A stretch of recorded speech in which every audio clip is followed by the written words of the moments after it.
students, welcome once again to LKV's online classes for class 10. In our last two videos, we had discussed in a detailed manner our poem Amanda, composed by the poet Rapunzel. In this poem, we have really read about the continuous nagging of the parents and how it affects the mentality of a 10-year-old girl. Now, after the continuous nagging, the girl really imagines herself to be a mermaid or a Rapunzel or wants to be an orphan. When the girl imagines herself to be an orphan, we really can expect that the continuous nagging had gone to what level. So, this was the poem of 7 stanzas in which the 3 stanzas are the different imaginations done by the girl, whereas in the other 4 stanzas, the continuous instructions given by the parents to the girl. Now it's time to discuss the question and answer. The first question that we have in front of us is, how old do you think Amanda is? How do you know this? Amanda's age could be between 10 to 12 years old. We can guess this because of the reference to mermaid or Rapunzel. These stories are read by children of age group of 10 to 12 years. With this, we can get an idea that Amanda must be the girl of between 10 to 12 years old.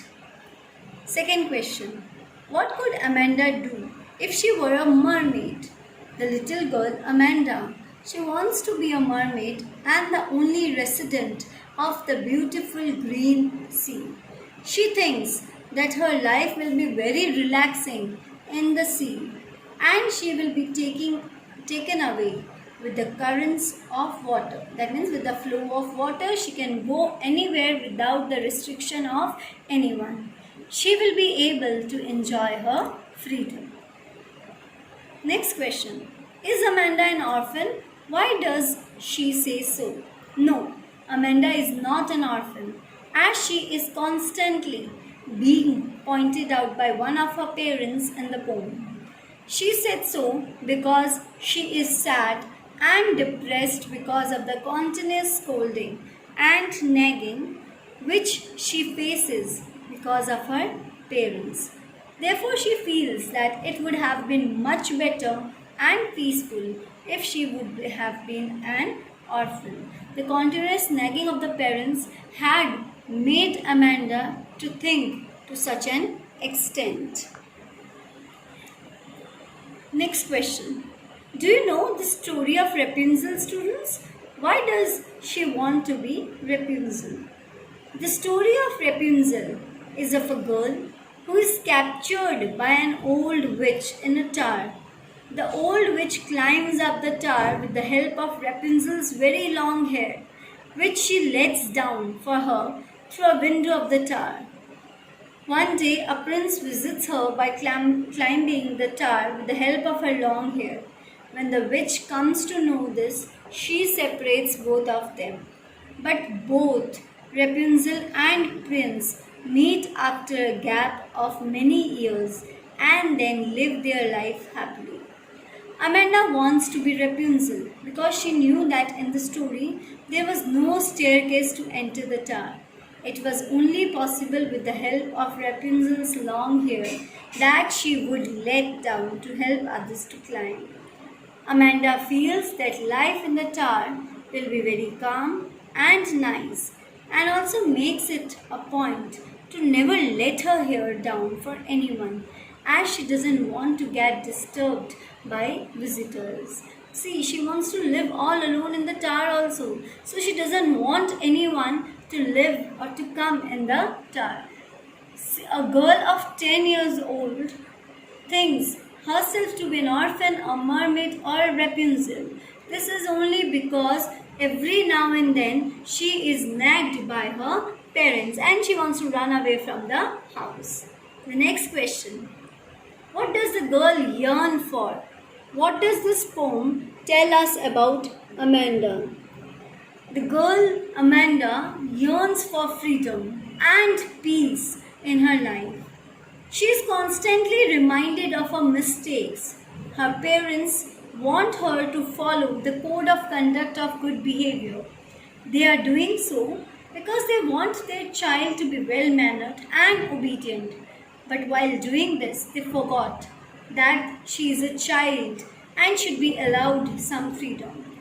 The poet has drawn the reader's attention towards the condition of children who are constantly oppressed by the elders in the name of good behavior or the society. So, the children should be allowed to live their own life freely. They are also the human beings and they should be given freedom to live freely. Next question. Why does Amanda escape into the dreamy world of mermaids, fairies, and orphans? Does she find any solace there? That means any peace over there? Amanda is a teenager. Like all teenagers, she loves freedom. She wants to lead her own kind of life. She doesn't want to be an overprotected child, nor does she want that her parents should control and guide her activities. What she should do and what not is her own choice. She should not be dictated by her mother. Mother's constant nagging leads her away from home. She creates a world of her own. The world is not the world of harsh realities, but it is an imaginary world of fairies and mermaids. There she finds solace as she can wander in a lonely island blissfully like a mermaid. She can enjoy freedom by roaming around the streets like an orphan. She craves to live in a lonely tower, leading a peaceful life like Rapunzel. She avoids her mother as she doesn't like her constant nagging. She even doesn't look at her while she is speaking to her. Dear students, these are some of the important questions and answers related to this poem. I hope with this you have understood the poetry in the best possible way. Do write the things in your fair notebook. In the next video, we are going to meet with some other interesting thing. Till then, stay home, stay safe, take care.